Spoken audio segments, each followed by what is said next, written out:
Hello everyone, this is Satyaprakash. Welcome to my channel. This is part 29 of ASP.NET Core. In this video, I'll show you how to perform dynamic basic authentication using Entity Framework Core and SQL Server in ASP.NET Core Web API. So in my last video, I have shown you how the basic authentication using the hard-coded username and password.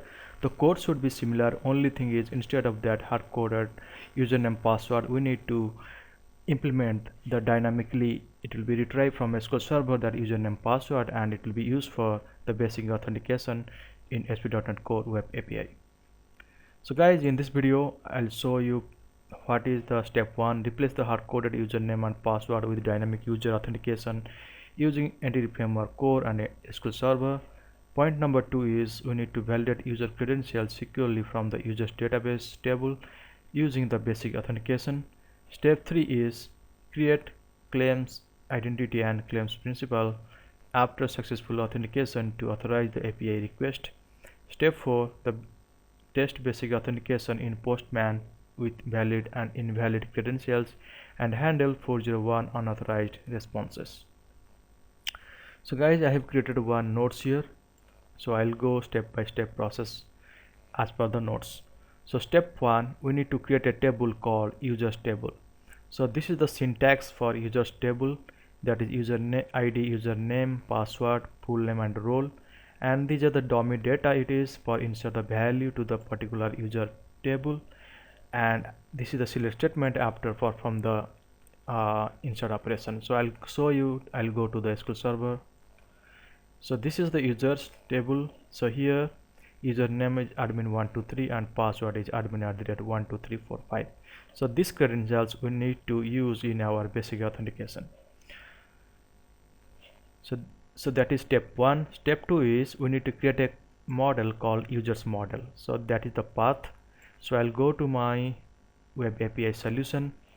So guys, here in models I created one users.cs file. So here these are the properties I declared here, that is user ID, username, password, full name and role as per the users table. Okay, so that is the users models class file. Step 3, we need to add dbset. So the dbset path, we need to add this code inside the app db context.cs file inside data folder. I'll go to here. So inside data folder there is one app db context.cs. so we need to, the table name we created, right? So that table we need to make it as in users class file here. Okay, so here if you put our mouse, it will be go to the implementation. So there is no implementation, as we just add this line of code, for it should be similar to the users table. So the public db set users and users. Okay, and get and set access type. So here we need to add this line of code in this file. So this is all about the step 3. Step 4, that is inject app db context to basic authentication handler. That is the path, that is inside the authentication folder we have basic authentication handler.cs. So guys, I'll close this one, go to the authentication basic authentication handler.cs. Okay, so here we have the RDB context, and you can see here basic authentication handler constructor here, right? So as per the step 4, that inject RDB context to basic authentication handler. So this is the basic authentication inside basic authentication handler we need to inject this RDB context. Okay, so and then the next step 5, we need to validate users from SQL Server, the same file basic authentication handler.cs. I'll go to here. So guys, here we have earlier the hard coded, right? So here we need to make it dynamic using users table, that is validate users from SQL Server using Entity Framework Core. So it will be retrieved from our SQL Server and validate in basic authentication part. Step 6 is create claims, that is the same file basic authentication handler.cs. I'll go to here. So here I need to create the claims. So this line of code for create the claims, that is for users, name identifier, name and role. So here the identifier is user ID and name is username and role is user role. Okay, so here I'll go to step-by-step process. So as per the step 4 to step 6, it is in the same file, basic authentication handler.cs. For injector appdb context.cs, then validate users from SQL Server and the claims. So I'll go to step-by-step process in the code part. So that is the namespaces we need to add, and this appdb context we need to inject inside the constructor, and the override the method handle authentication async. So this is for validation if any authorization header is missing, and inside try block we need to read the authorization header and then parse authorization header and then decode the base64 credentials and then extract the username or password from line of code, and this is be stored inside username or password value from this array of 0 and 1, and this line of code used for validate users from SQL Server using Entity Framework Core and Core, and there is one validation. If it is null, then it will show invalid username and password. So this line of code for create the claims, and this is for create the claims identity, this is for claims principal, and this is for create authentication ticket, and it will return the authentication ticket using authentication result.success.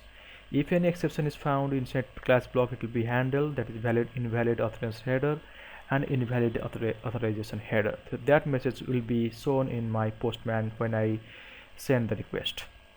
Okay, so here this is the handle challenge async authentication properties. So these are the content type and status code I have mentioned here.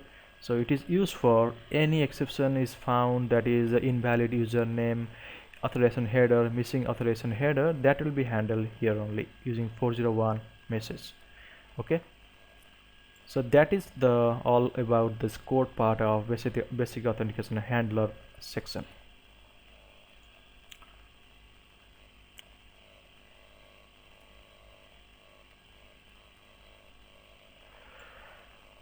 So I'll go to the next step. So step 7, we need to run the API. To run the API, first of all we need to build the application. So the command is .NET build, press enter.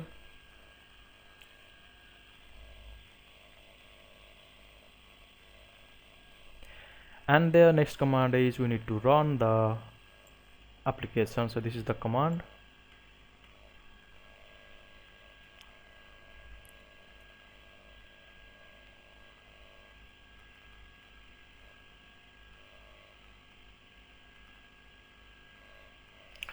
So guys, we have HTTPS, so I need to copy that HTTPS URL with port number. I'll open the browser.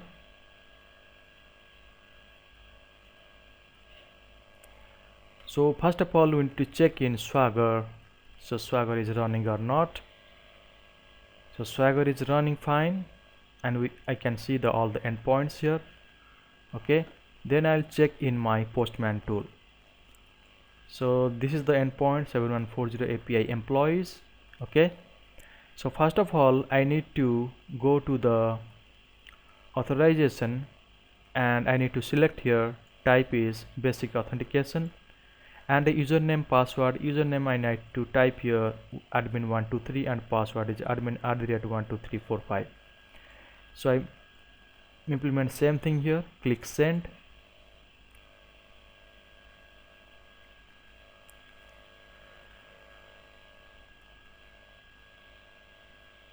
So see here I'm getting the response 200. Okay, so that means my basic authentication is working using dynamic credentials retrieved from SQL Server, that is username and password. Okay, so step 8, we need to test in Postman, that is the type is basic auth, username is this one and password is this one. So the handler is working like this. First of all it is go through the authorization header, then decode the base64, then validate the username or password, then the Entity Framework Core, and it will check from users table, then it will create the claims identity, then claims principal, then authenticated user. Okay, so here is the complete updated basic authentication handler CS file. That first is validate username and password from SQL Server using Entity Framework Core. Step 2, if it is any wrong username password, okay, so I'll show you that way, that things. So step 1 already shown in the output in Postman. Step 2, we need to passing the wrong username password, and we will check what the response is coming. So instead of admin123, I need to put here admin1231, which is invalid username. Click on send. So it is showing status 401, message invalid username and password. So same thing, I undo the changes of username and click send. I'm getting response. I need to make invalid password. Click send. So I'm getting invalid username and password. Okay, so click send. I'm getting response now. So this is step 2. Step 3, we need to check here missing authorization header. Okay, so missing authorization header, what I'll do is I'll go to here headers, and I'll be here, I'll select here no auth, click send. So see here, I'm getting 401, message is missing authorization header. Okay, if the user not select any authorization part here, that is not basic authentication, so it will show missing authorization header. So as soon as mention here basic auth and username password, click send. Now it is working as expected. Step 4, we need to check the invalid authorization header exception message. So how to test this invalid authorization header? This one the recommended part. Open the authorization tab. So I'll go to here, open the authorization tab, change type to no auth. So I'll check type to no auth here. Then go to headers,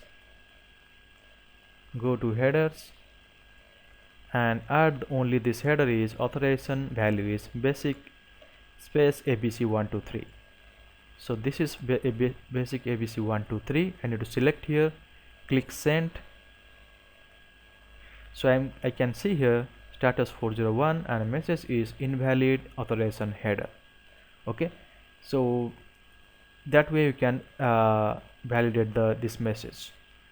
So make it valid, go to authorization, uncheck from headers, go to authorization, select here basic auth, username password is correct, click send. So I'm getting the response here.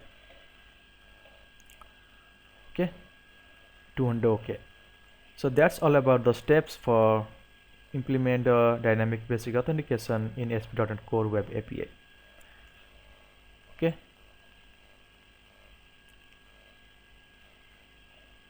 so that's all about the steps. So I'll go to my presentation here. So guys, that's it for today. Thank you for listening. Have a great day.